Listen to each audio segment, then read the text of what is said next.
name is Shay Regis, better known as Shay Nicole XO on all social media platforms, and I'm a full-time lifestyle content creator, or what I like to call a digital creator. And I focus on motherhood, marriage, lifestyle, definitely self-care, and just really helping to empower and elevate women to find themselves, especially if you're a mom after birth. That's what I'm all about. So the story behind how my business got started, I actually was working in education. I was a full-time high school counselor. And then from there, I realized, even though I have such big passion for my students, y'all not paying me what I'm worth. I'm working all these hours, it's getting ridiculous. So if you've ever worked in education, you already know it's a struggle. So I decided to transition into tech. So working in tech ed, I still was able to make an impact. I got to serve underserved students, which is always my passion. And then I ended up getting laid off. 6 months pregnant, got the chopping block. If you know anything about working in tech, it's a very volatile industry. And it really shook my world up. I mean, who wants to start job interviewing and networking while you're 6 months pregnant? You know, I thought I was supposed to be preparing for maternity leave and a paid maternity leave at that. And instead, I was finding myself trying to brush up my resume and go on LinkedIn. And it really just, again, shook my whole world up. But then I decided to bet on myself. At the time, I was doing part-time thrifting, which is me going into secondhand stores and boutiques and doing resales on my Instagram Live and on my own personal website. I was also taking brand deals here and there, but I didn't have much structure. I wasn't really taking it serious as a 100% entrepreneur. I was a part of the side hustle gang, y'all know what I'm talking about. And then I decided, you know what, I'm not about to be doing all these interviews and applying and stressing myself out while I'm trying to focus on motherhood.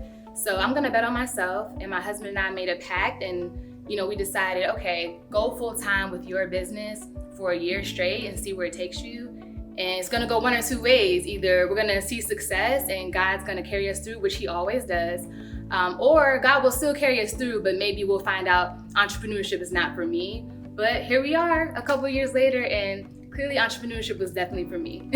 That's my testimony. For strategies and principles of building my brand, I will say that a big part of my journey is having no idea what I'm doing. And that's why I'm so excited to share my story with so many of you all, because I know that you all are in the same shoes I am. You are so used to having structure in the corporate world, or whether you're working education or some type of trade, and now you're working for yourself or you're trying to work for yourself, and it just feels overwhelming. So I'm gonna be completely transparent. My first about year or two, it was just vibes.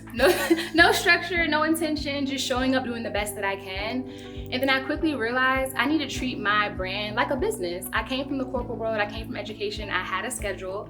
I didn't just show up to meetings unprepared, moving off of energy and vibes. I woke up with an alarm, so I decided to transition how I thought about my own personal brand, transition it into running it as a full-time, multi-million-dollar company, even though it hasn't gotten there yet. So that's what really helped me, getting on a schedule, setting meetings for myself, blocking off time on my calendar. These are the type of things that really I implemented to really elevate my brand, and it's made a world of a difference.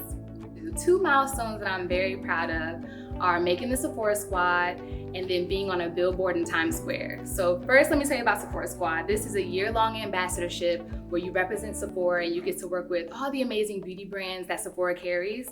And if y'all know anything about Sephora, you got your luxe beauty brands, you got your high, your low, your affordable. I mean, it's such a large scale and a range of different beauty brands you can work with. So I've been so fortunate enough to be on the Sephora Squad as a representation of the brand. And fun fact, statistically, it is harder to get on the Sephora Squad than into Harvard. Almost 20,000 applications a year, and they only pick 63 people. And I'm one of them. So I thank God for that opportunity. It's been such a huge blessing for my business, my brand. And then recently I got featured on a billboard in Times Square, which has been insane, for Women's History Month. And I got to give a quote about women empowerment and just motivating the girls. So these are 2 huge milestones for my brand. And I cannot wait to see what the rest of 2024 brings. Whew. How do I maintain a work-life balance, child?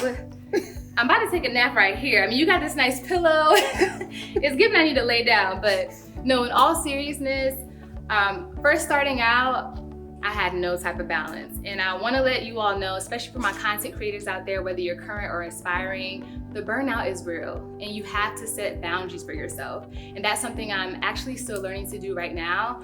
And like I said earlier, treating your business as a real corporation, like a real big time business, you wouldn't be working hopefully 24/7 for another company. So don't do that to yourself. Schedule time blockers, whether it's just an hour to like do nothing or 30 minutes to take a nap, making sure that you're going to bed at a decent time. There's a lot of little tricks that you can do just to get yourself on a schedule and a routine.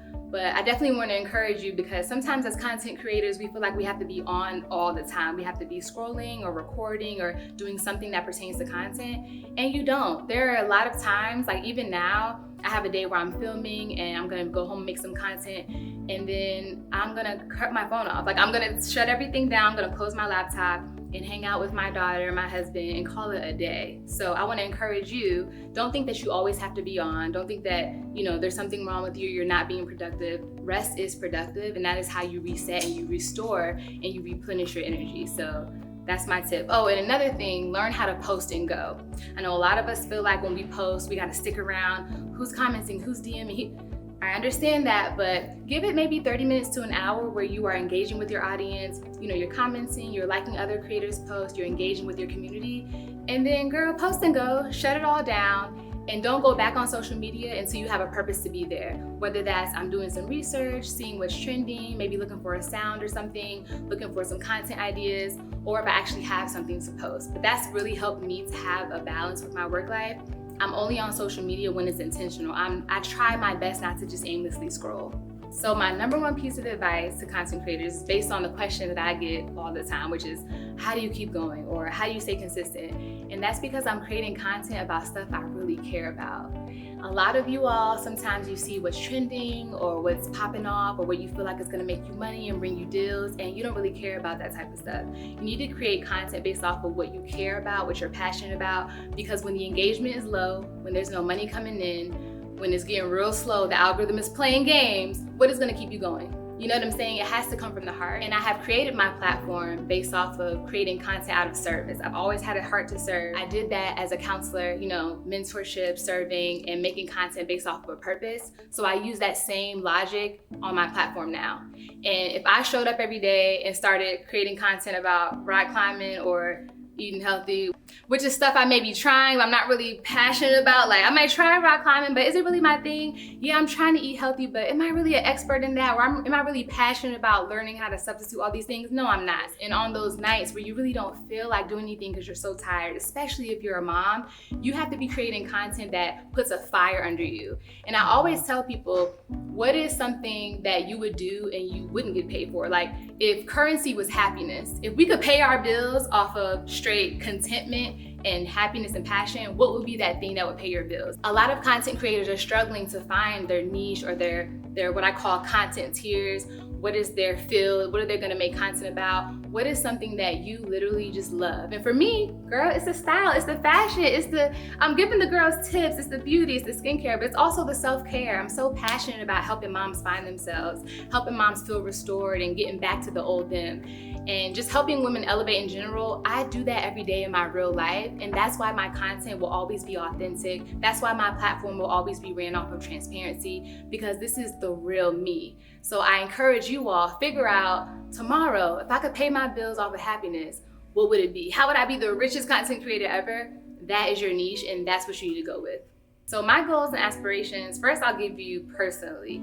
Personally, I'm trying to get back outside, but not just outside like in Houston outside. I love Houston, but baby, I'm trying to get back on a plane. Before COVID and before we became parents, my husband and I, we were traveling at least out the country at least twice a quarter. And then when the world shut down and then also we became parents, life shifted a little bit. We're trying to get back to getting these passport stamps and seeing the world. I think that's such a big part of what shapes mindset and how we see the world through other cultures. I think there's so much value in traveling. So personally, that's my biggest goal. Now for my professional goals, baby, I need to be on the big screen. Like I am determined to start doing more hostings, and I've been doing, panels. I had my first panel of the year that's just been booked.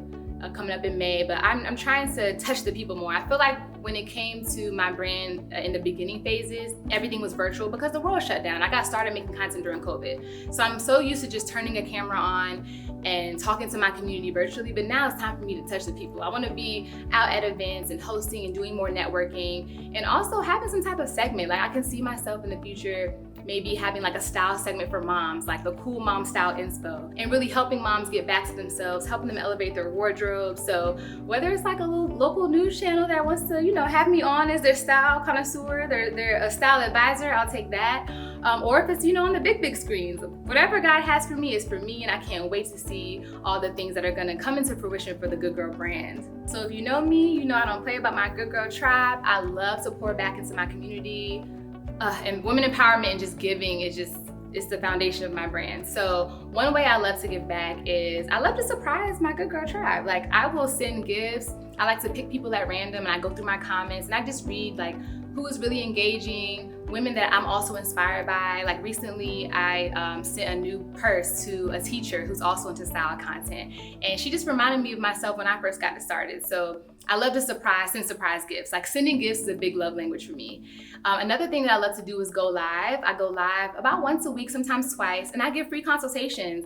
A lot of times, there are people who want to give coaching and services, but you gotta pay, and I respect that. But for me, a big part of my purpose is to pour back into other women. So I love going live. I do page audits where I look at your page, whether it's your Instagram or TikTok, etc., and I give advice and I talk to you about whether it's setting up your content tiers or giving you ideas for content, or even telling you how to clean up your aesthetics. I'm giving the girls the transparency and the real truth that some people either don't want to tell them or maybe they just don't know. So I love giving free advice. Something else I'm really excited about, I'm having my very first event in Houston. So if you are a Houston mommy, please pull up. I'm having a mommy mixer. It's going to be on April 14th at 1 o'clock, and I'm super excited because this is the time for me to pull together moms in Houston to network and vibe, and it's going to be a time, okay? We're going to do some wine tasting, wine pairings, we're going to have music, and I also have some special surprises because again, I love giving gifts. So this is a way that I'm really excited about pouring back into my community and helping moms come together, and ultimately mamas deserve a day out, okay? Leave them kids at home, and I'm here to remind them, like, listen, put your best dress on, get your hair done, your makeup done, and let's come out and have a good time. So those are the ways I like to pour back into my good girls. So how do I define success? This is so funny you say this because my husband and I talk about this, I swear, like every other day. I feel like as creatives and just driven, ambitious people, the definition is always changing, and I want you all to normalize that. What you wanted 2-3 years ago, maybe when you first started your brand or when you were working in corporate, it may not be what success is to you 3-4 years from now. And for me personally, at first, I just wanted to make enough money to pay my bills and, travel a little bit and call it a day, right? But now, for me, success is not just about me. It's about my lineage. It's about me being able to pour back into my family, because without them, I wouldn't even be sitting here. And it's about me being able to get the resources together. It's not just about money, but being able to sit in certain rooms and being able to network and have enough resources where I can bless others, and where my parents don't have to really work anymore. And my husband and I, we have enough to provide for our daughter, but also we can put her in a position where she can bless other people. It's all about community and tribe and like really having a village. So moving forward, my definition of success might change. Like that's where I am right now. Like I want to be able to have enough for my household and also bless others. But maybe in another 5 years, I'll be like, forget everybody. We're gonna move out the country and never come back. Who knows? But I said all that to say, I feel like success can change. It's an ever evolving term. And most importantly, it's about feeling peace in the moment. So right now, the goals that I have that I'm chasing, my husband and I are grinding for, is bringing us peace right now. And that is the definition of success. We are where we are supposed to be on our journey, on God's timeline. And I feel successful sitting here right now, even without achieving all the things that I have set for 2024. Peace of mind and knowing that you are walking in purpose, that is currently a big part of my definition of success. And it can change, and it should change. It should be a moving goalpost because God is blessing you and enlarging your territory and you're wanting more and more. So I love that question because it just makes me reflect and makes me want to grind 10 times harder.